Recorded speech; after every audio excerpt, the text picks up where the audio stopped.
My family tried to marry me off at 14. When I ran, they called me sick, erased my name, and tried to destroy everything I built. My mother stitched my wedding dress while the marks on my back were still fresh. I was 14. The groom, 52, she hummed softly as the needle moved through the red fabric, her fingers gliding over the gold embroidery like she was working on something sacred. She didn't even flinch at the bruises. That morning, I dropped a glass while pouring tea. They said I was clumsy, disrespectful. I got 10 lashes. No questions asked. In our house, pain wasn't punishment. It was preparation. And silence, that was survival. You didn't speak unless spoken to. You didn't eat until every man had finished. You didn't question why someone older than your father wanted to know your height or if your hips looked childbearing enough. And you never ever asked where the other girls went. I won't say my name yet. And the city I lived in, it was here in America.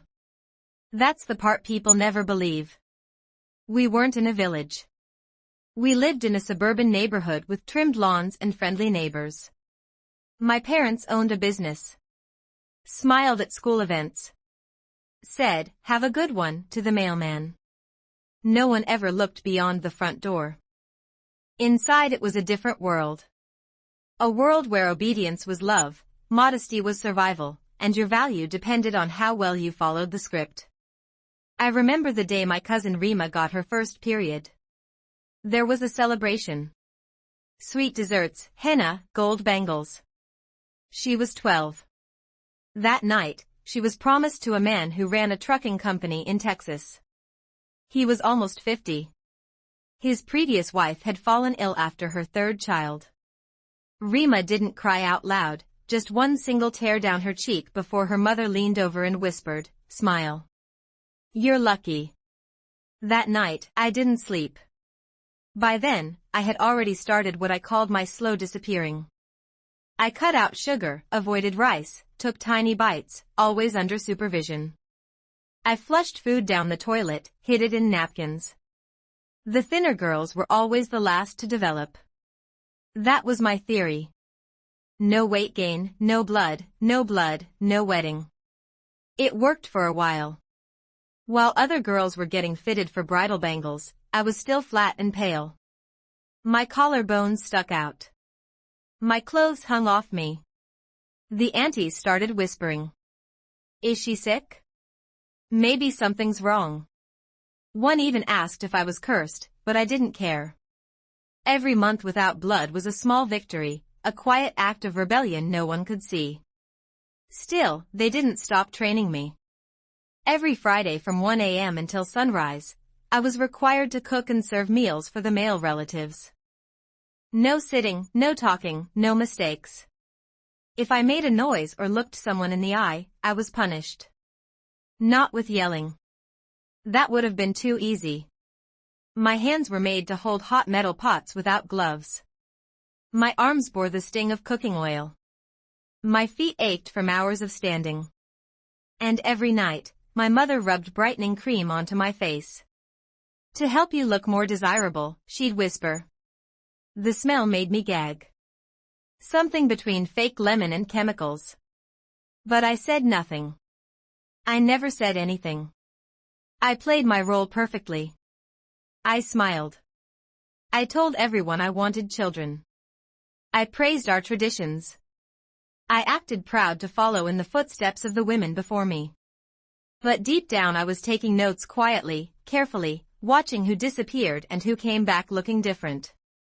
I started keeping track.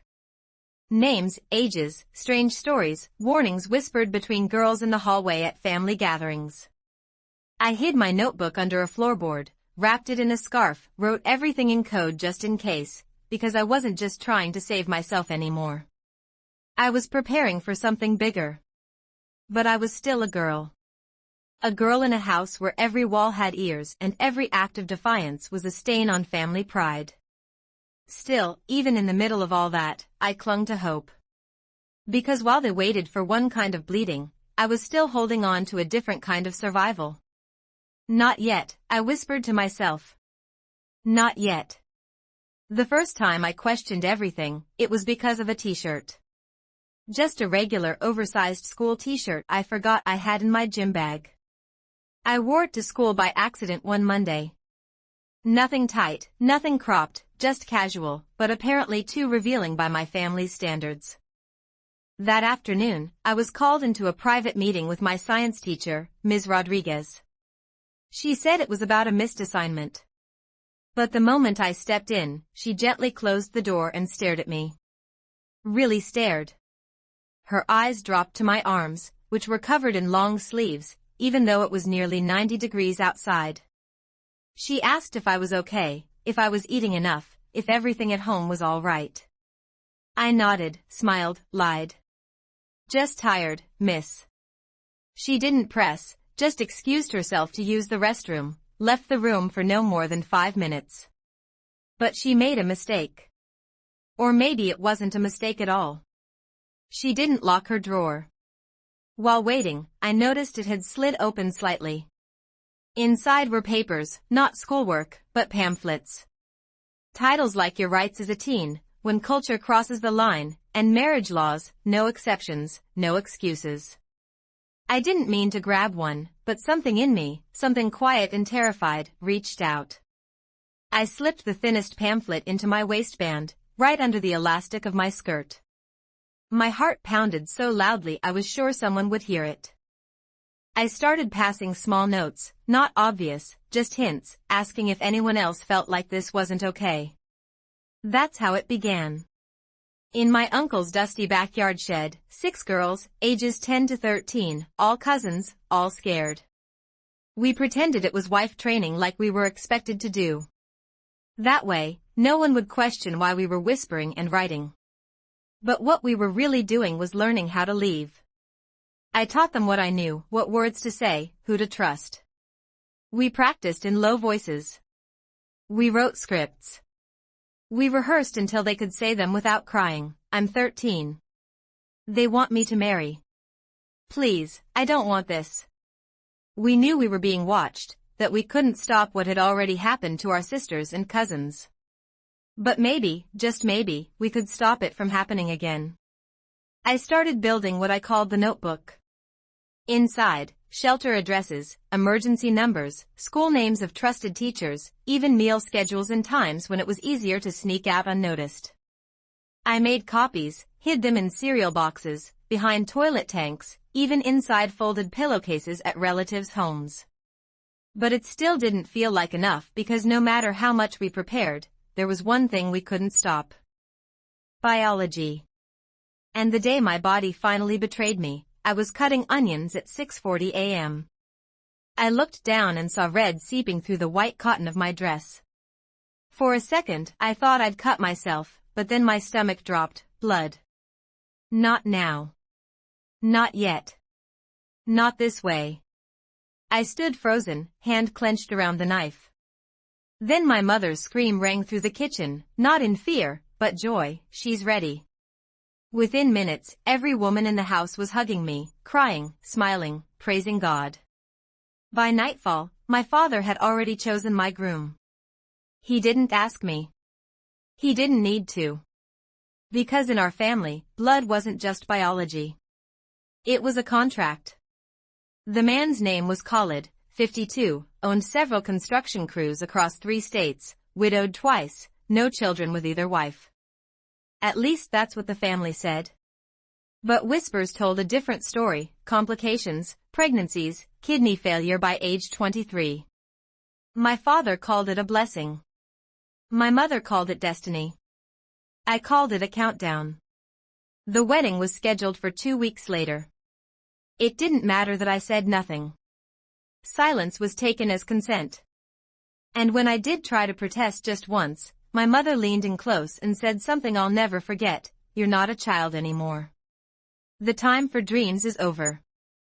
That night, I passed my notebook to Anna, one of the girls from our shed.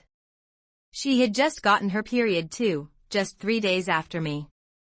Her eyes were wide with fear as her engagement was announced at dinner. Her groom was 51, had children older than her. While the men laughed and toasted, Anna just stared at the wall. After dinner, I slipped her the notebook under the table. Memorize it, I whispered. Give it to your science teacher tomorrow. Use the exact words. Don't change anything. What about you? She asked. My wedding's not for 2 weeks. I'll figure something out. I didn't. Because the next night, there was a knock on the door. CPS's 3 agents, stern but calm. They asked to speak with Anna, asked about early engagements, cultural expectations. The conversation was short, but I saw my father's face shift from polite to furious in less than a minute. The moment the door closed behind them, it started the shouting and searching. They tore the house apart looking for the source. Cushions were pulled apart, books ripped open, drawers emptied. My uncle found the shed first, and the burned copy of my original notes I thought I had hidden well. My father called me into the living room. Everyone was there, aunts, uncles, cousins, my parents. He held the notebook up like a sin. This filth came from you, didn't it? I didn't answer. I didn't have to. He burned it in front of me, called me cursed, a stain, a disease. Then he said the words I had feared for years, the wedding is tomorrow morning. No more chances to ruin this family. I didn't sleep that night. I packed silently, a plastic bag hidden beneath my mattress, 1 change of clothes, 2 granola bars, a page with shelter addresses, and $20 I had stolen over months. 1 crumpled dollar at a time. At sunrise, the door opened. My mother, already dressed in gold and red, came in holding a veil. Get up, she said flatly. The beautician will be here in 30 minutes. I clutched my stomach. Something's wrong, I whispered. My stomach. It hurts. She narrowed her eyes. You went to the bathroom 20 minutes ago. Please, I begged. It hurts. I think I'm sick. In our culture, a sick bride was a bad omen. She frowned, annoyed, but cautious. 5 minutes, she said. Then you'll get dressed. I rushed to the bathroom, locked the door behind me, climbed onto the toilet seat, and reached up into the ceiling tile I'd loosened days before. I pulled out my hidden bag. Then I flushed the toilet just for effect. Ran the faucet, moaned dramatically, and pounded the wall once. Mama, I can't stop my stomach. It's so bad.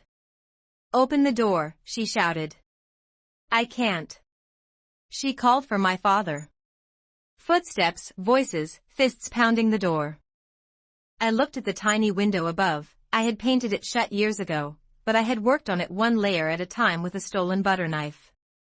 I pushed, cracked paint gave way. I shoved my bag through first, then my shoulders.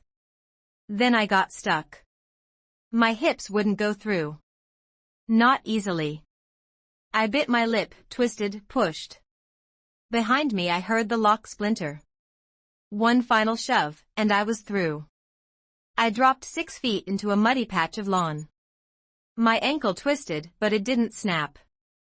Behind me the window burst open, I heard shouting. I ran barefoot, nightgown clinging to my legs, hair loose, bag clutched tight. I ran through backyards, dodging barking dogs, slipping on dew-covered grass. I ducked behind trash bins as cars pulled out. They were searching already. She couldn't have gone far. I cut through the Hassan's yard, past Mahmoud's porch, through the alley behind the grocery store. I recognized Omar's voice behind me. Then Kareem's. They had cars. I had bloodied feet and 1 broken sandal, but I knew the route. 4 blocks, 1 bus stop. That's all I needed. I reached the bus just as it arrived. The driver, an older woman with kind eyes, looked at me once and opened the door. Please, I whispered, I need to get downtown. I'll pay you back, I swear. I had left the $20 in the ceiling in my rush. The woman in the first row tapped in exact change. Sit down, baby, she said softly. I collapsed into the seat next to her, still shaking. Outside, Omar's car came screeching into the lot. I ducked. The woman shifted to block me from view. "Don't worry," she whispered. "You're safe now." We rode in silence for 30 blocks. When we reached the courthouse, she helped me off the bus, slipped a $10 bill into my hand. Said nothing else. I stepped inside, feet bleeding, clothes soaked, clutching my bag like it was my only anchor. "I need a protective order," I told the clerk. "Please, I'm 15.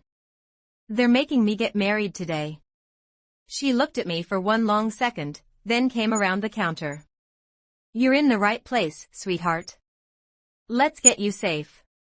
They didn't waste time. Within 24 hours of my emergency protective order, retaliation began. Voicemails from unknown numbers, some cousins crying, others uncles calmly urging me to come home before things got worse. By day 3, it turned public. My father posted on Facebook, "Our daughter is missing. She is unwell and taken by people filling her head with lies. She is not safe. Please help us bring her home." The post was shared over 400 times within hours. Aunts and uncles reposted it. Community friends commented with crying emojis, prayers.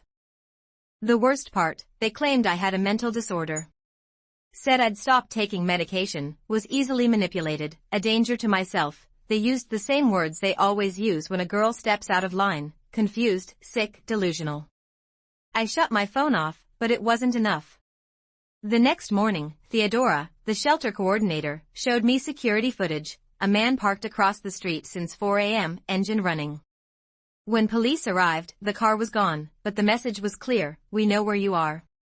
Later that day, I received a delivery. No return address. A bouquet of lilies. A card reading, "Our hearts are broken. Please forgive us. Love, Mama." Theodora took photos before disposing of them. "Document everything," she reminded me. Even guilt can be a weapon. The next day, it wasn't flowers, it was videos. A cousin's daughter posted a video with her mother sitting beside her. She said terrible things about our family, claims of being sold, unloved parents. Her eyes looked blank. Her mother nodded at every line with a tight smile. I knew it was rehearsed, or worse, coerced. I wanted to scream, to reply, to explain. But Theodora placed a hand on my shoulder. "Don't engage. That's what they want." Instead, we contacted Patricia, my legal aid lawyer. She was fierce, fast-talking, and didn't flinch. "This is classic narrative flip," she said. "They can't get you physically, so now they try to erase your credibility." We gathered evidence, teachers, counselors, people who had noticed signs but didn't know how to name them. The doctored images whispering, community groups calling me unwell, they increased pressure. But we responded systematically. Ms. Rodriguez reached out to a journalist who covered trafficking and forced marriage behind suburban doors. "We won't use your real name. No face, no location, just your story, but people need to know this is happening here." While the article was in production, we built what we called the Freedom Network. A real network, not whispers. Theodora secured a private P.O. box. Ms. Rodriguez coordinated with sympathetic nurses and counselors. Patricia drafted legal info sheets disguised as class syllabi. I started translating essential pages into other languages, because girls finding us weren't just from my background anymore. Every night we filled backpacks with hidden guides, folded them into textbooks, left them in library stacks, vending machines, bathroom stalls in schools with high immigrant populations. Every time someone reached out, it felt like a small explosion of hope. Then came the burn. Saturday morning, Theodora's monitor blinked red. A tinted car pulled into our parking lot and then burst into flames 5 minutes later. Firefighters arrived quickly, too quickly, as if someone wanted the drama. Inside the trunk were dolls dressed in miniature wedding gowns, melted and blackened. The message was clear: "You think you're saving them? Watch them burn." That night Margaret came with a heavy voice: "We're moving again." But I shook my head. That's what they want, for me to stay scared, silent, hidden. After hours of arguing, we compromised. I stayed, but with upgraded security. Panic buttons in every room. 2 retired officers rotating shifts. An emergency phone line bypassing local interference. No sleeping in the same room 2 nights in a row. I wasn't running anymore. Not from smoke, not from fear. 2 days later, we got proof that the information was working. A new girl, 14, silent and shaking, arrived. She came from a different family but shared a nearly identical background.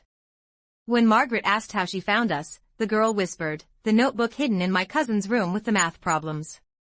That notebook had traveled hands I'd never touched, through halls I'd never walked, and it had saved someone I'd never met. I stayed with her that night, explaining what would happen next, what her rights were. Her fear cracked into something sharper, determination. Then the call came from Anna. She was tired. They made me come back. They'd hurt my little sister if I didn't. I froze. What kind of example were they planning?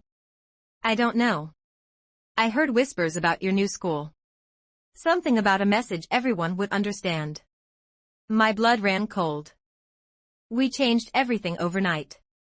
I stopped attending school in person, alternated safe houses, used decoy accounts, moved like smoke, but it wasn't enough. Wednesday morning at 5:52 a.m., the alarm went off, not the perimeter, the bathroom window. Theodora pushed me through the hallway as her phone dialed 911. Glass shattered. Male voices. Not my father or uncles, extended family, hired hands. I locked the bathroom door, backed away. They pounded, "We just want to talk. Don't make this worse. Your family still loves you."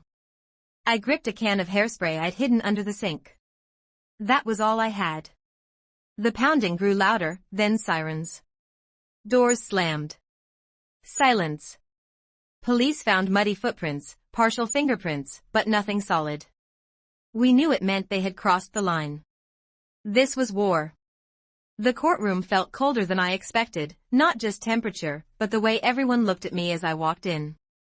As if I were the shame they had to witness. My extended family filled one side. Aunts in embroidered shawls, uncles in tailored suits. Cousins dressed like it was celebration. My parents in the front row, my father folded calm and confident, my mother dabbing tears she hadn't cried. I looked at Patricia, upright and composed, furious in her stillness.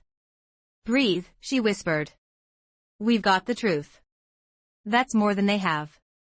The hearing was for a permanent protective order. If we won, my family would be banned from contacting me forever. If we lost, they could try again, legally. They began first. My father's lawyer painted a picture of a loving family with a confused teen manipulated by outsiders. They brought character witnesses, even our pediatrician, who said I'd never shown signs of abuse. Of course not, I'd never been allowed to speak alone during appointments. My mother always spoke for me. Patricia stood calmly and presented photos of old burns and scars, security footage of my father with fake prescription bottles after my escape, saved essays by Ms. Rodriguez filled with veiled references to duty and silence. Then she called Ms. Rodriguez to the stand. She spoke of signs, extreme weight loss, fearful behavior, essays that didn't match my age or voice. Cross-examination was brutal. "Why didn't you report earlier?" "I was building trust," she said. "So you admit you broke mandatory reporting laws?" Patricia objected. "Counsel is misrepresenting the law." Damage done, the manipulation narrative was already planted. When it was my turn, I stood trembling. Patricia guided me gently. I didn't relive every pain, just stated facts, how I was trained for marriage, who chose my fiancé, whether I was consulted. The opposing lawyer tried to twist me. "You didn't bleed until you were 15. Didn't you manipulate your body to delay it?" I answered calmly, "Yes, because I knew what came after." "You think being married is worse than disappointing your family?" "No. Losing my freedom and my voice is worse." He tried again. "Are you accusing your parents of abuse?" I said, "I'm stating facts. They can call it culture, I call it control." The judge asked, "Do you believe you're in danger if contact is allowed?" "Yes," I said. "Not just physical or psychological, but emotional, and not just to me, to the girls I'm trying to help. There was silence. Then a woman entered, mid-20s, slim, nervous, limping. Behind her a CPS supervisor. Your Honor, the supervisor said. This witness has relevant information. The court paused. The judge motioned her forward. She stood and spoke. My name is Fatima Habib. I was Khalid's first wife. Gasps filled the courtroom. My father's expression shattered. Whispers, dead? Fatima said calmly, that's what my family told people, but I didn't die. I escaped. She continued, married at 15, for pregnancies by 20, kidney failure. Punished after inability to carry. Collapsed in the kitchen. A nurse helped her escape. She'd been in hiding 5 years. She looked at me. When I saw the Facebook post about you, I knew I had to speak. She presented medical records, hospital logs, even a photo of the fake grave her family put up. It was irrefutable. The courtroom froze. Even opposing counsel struggled. The judge looked stunned. Then came the ruling. The court found credible and substantial evidence of coercion, cultural manipulation, and emotional abuse. The protective order was made permanent. Any future contact, physical or digital, would result in criminal charges. My father stood, rage barely contained. You are no daughter of mine, he hissed in Arabic. Sit down, the judge warned. My mother stood calmly. I thought she might come toward me, but she removed her scarf slowly and folded it into her lap. We have no daughter, she said aloud. She died today. They walked out without a backward glance. As I stood afterward, trembling with adrenaline, Fatima approached and hugged me. In that moment, 2 girls the world tried to erase stood together, visible, undeniable, alive. They erased me. Not metaphorically but literally. Monday morning, the community newsletter published a formal notice, calligraphed and sealed with the family crest. She who was once our daughter, niece, cousin is no longer among us. Her name is to be removed from all records. No contact permitted. Anyone who speaks to her shall share her fate. My name erased from trees, photos removed, text threads purged. They didn't just disown me, they tried to erase my existence as if I'd never breathed their air. To me, it was relief. They had played their final card, and I was still standing. By Tuesday, something shifted. Girls watching from the shadows began reaching out. I saw what they did to you, and you're still here. If you can do it, maybe I can too. Can I get one of those notebooks? That day 3 emergency orders were filed. 2 girls got to shelters safely. One was caught trying to leave, but she had memorized the emergency script. Her school counselor filed first. Wednesday, we held our first official Freedom Network meeting. 15 volunteers, teachers, nurses, retired lawyers, and girls who escaped like me. We mapped everything: how to disguise legal info inside coursework, which schools had trusted counselors, which shelters accepted culturally specific placements. We created tiers of emergency response: red, immediate danger; yellow, suspected grooming; green, watching, maybe undecided. Theodora kept the ledger locked. Patricia handled legal safety. Ms. Rodriguez coordinated distribution. I answered the calls. Thursday, we had our first coordinated rescue, a 13-year-old middle schooler set to be removed from the country within 24 hours. We tracked the van, alerted authorities, got her to court just in time. Her statement was whispered but held. She was placed within hours. That night, she looked at me in a hospital waiting room and said, I didn't think I had a choice until I read your words. I didn't know what to say, so I just nodded and whispered, now you do. Friday morning, I received a package, no return address, postmarked from another state. Inside, a photo of a woman in scrubs smiling proudly, a nursing diploma, a handwritten note. The message: I wanted you to see what's possible. 5 years hiding, but now I help people. I have a life, a name. I fell in love with someone who sees me for who I am, not what I was trained to be. Stay strong, Fatima. I cried holding the photo, not from pain, but because I could finally see the other side. Saturday, the article dropped. The underground network helping girls escape forced marriage inside a hidden fight for freedom. No names, no faces, just stories, mine, Fatima's, Anna's.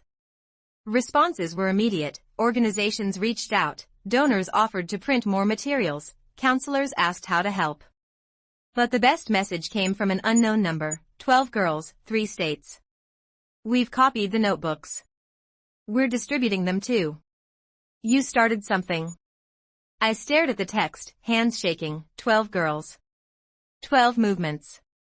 Sunday was quiet, by then it felt like a warning. Monday morning the counterattack resumed. My father's lawyer held a press conference at the courthouse. This is not a case of abuse. This is a cultural eraser. A vulnerable girl manipulated by outsiders into destroying her own family. She is spreading misinformation. Endangering families. Behind him, community leaders nodded solemnly. It was theater, but dangerous. They planted seeds of doubt, then came betrayal. Another video surfaced. Margie and 4 girls from the Wife Skills group, faces blank, voices monotone, claimed we lied. They said marriage was not a cage, that we were spreading fear. I saw it in their eyes, they didn't believe it themselves, they were coerced. Theodora tried to shut it off. But I watched, I needed to remember why we fight. Tuesday, I returned to court, not for me, but for Samira, one of the 6 girls from that first notebook call. She stood in front of the judge, fists clenched, voice steady. I'm not property. I'm not a gift to be exchanged. I'm a person, and I have rights. The protective order was granted. Outside, I hugged her. She whispered, your notebook saved me. Wednesday, we hosted our first public virtual town hall. Faces blurred, names changed, stories told. Girls joined from across the country. Some just listened, others typed in chat, this happened to me. I thought I was alone. How do I escape? That night we built a directory, mapped safe houses and response volunteers. The Freedom Network was no longer whispers, it was real and growing. And then came the last message I'll share. An 11-year-old girl wrote through a borrowed school tablet, I found one of your notebooks. I can't talk out loud, but I wrote the phone number on my hand. If they find it, I'll say it's for math. Please don't forget us. I won't. I never will. They tried to erase me. But instead, they created a blueprint, a network, a warning, a war cry. The battle isn't over, but the silence is. And every girl who speaks now, she doesn't speak alone. Click on subscribe button for more pretty stories like this and comment me below if you like my story. Keep support. Love you. Thanks for watching.